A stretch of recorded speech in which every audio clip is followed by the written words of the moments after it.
এবার আমাদের পুরী ঘুরতে যাওয়ার আগে এত বিজি শিডিউল ছিল যে আমরা কিচ্ছু ঠিক করে গোছাতে পারিনি। এটা আমাদের ঘুরতে যাওয়ার ঠিক একদিন আগে। কি অবস্থা দেখো, চারিদিকে সব জিনিস ছড়িয়ে ছিটিয়ে আছে। জিনিস কি কেনারও নেবো ছিল, কি নেবো যেগুলো না, ঘুরতে যাওয়ার আগে লাগে সেগুলোও কিনে উঠতে পারিনি।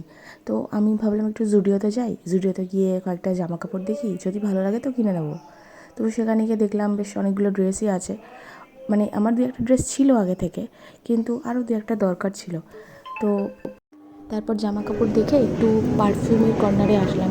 দেখলাম যে নতুন নতুন বেশ কিছু পারফিউম এসছে, আর অনেকগুলো পারফিউম বেশ ভালো লেগেছে। তো যাই হোক, ফাইনালি একটাও কিনে নিই, দেখে ঠেকে একটু ট্রায়াল দিয়ে চলে এসেছি। যাই হোক, কিছুক্ষণ টাকার পর দেখলাম অলরেডি আমার মানে জুডিওতে ঘুরতে ঘুরতে প্রায় 1-1.5 ঘন্টা হয়েই গেছে। তারপর বাড়ি চলে এলাম। বাড়ি চলে এসে আমার যে যে জিনিসগুলো, ওইগুলো আমি গুছিয়েছি, কারণ এগুলো আমার বর গুছিয়ে পারবে না, কারণ আমার কোন কোন জিনিসগুলো লাগবে আর সেগুলোর পরিমাণ অনেক। কসমেটিক্স, আরও যা যা জিনিস লাগে সেগুলো সব মোটামুটি গুছানো রেডি। আর আর আমি নিজেও রেডি বেরোনোর জন্য। একদম রিল্যাক্সিং একটা কুর্তি আর প্লাজো পরেছিলাম, কারণ রাতের বেলা ঘুমাতে হবে ট্রেনে। তো আর একদম দেখো, প্যাক করে ট্রলি নিয়ে আমরা চলে গেছি। আমি আর বর যাচ্ছিলাম। এটা অ্যাকচুয়ালি সন্ধেবেলা ছিল। সন্ধেবেলা আমাদের নৈহাটি থেকে ট্রেন ছিল, আর সবাই চলে এসেছি, যতজন আমরা টিমে ছিলাম। এই যে আমার মা দিদি যত গল্প ছিল তখনই শুরু করেছে। আমি ঠিক আছে, কিছু তো বাঁচিয়ে রাখ।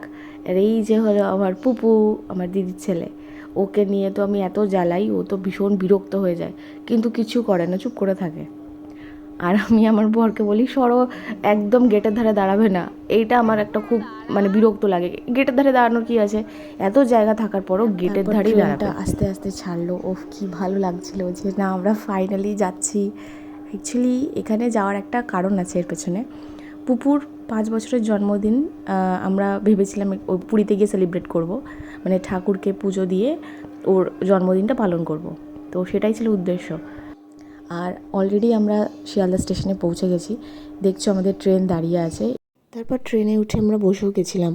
আর যে সিটটা আমরা পেয়েছিলাম সেটা হলো সবথেকে বাজে একটা সিট, কারণ এটা ছিল একদম মানে ওয়াশরুমের কাছে। আর বুঝতেই পারছো কীরকম পরিস্থিতি হতে পারে। কোথাও ঘুরতে গেলে অনেক চান্সেস থাকে ব্যাগ ট্যাগ হারিয়ে যাওয়ার। তো সেই জন্য ভালো মতো এগুলো মাথায় রাখা দরকার, যে কোন ব্যাগটা আমার বা কটা লাগেজ নিয়েছি। যাই হোক, এরপরে আমরা নেমে গেছি অলরেডি পুরী স্টেশনে। কোনো জায়গায় ট্রাভেল করতে গেলে আমার বেশ ভালোই ঘুম হয়, বিশেষ করে ট্রেনে। তো মোটামুটি 4টে নাগাদ আমরা নেমে গেছিলাম স্টেশনে, হেভি ঘুমিয়েছিলাম। তারপরে আমরা চলে গেলাম হোটেল খুঁজতে, কারণ হোটেল আমরা বুক করিনি, ওখানে গিয়ে বুক করেছিলাম। আমাদের কাছে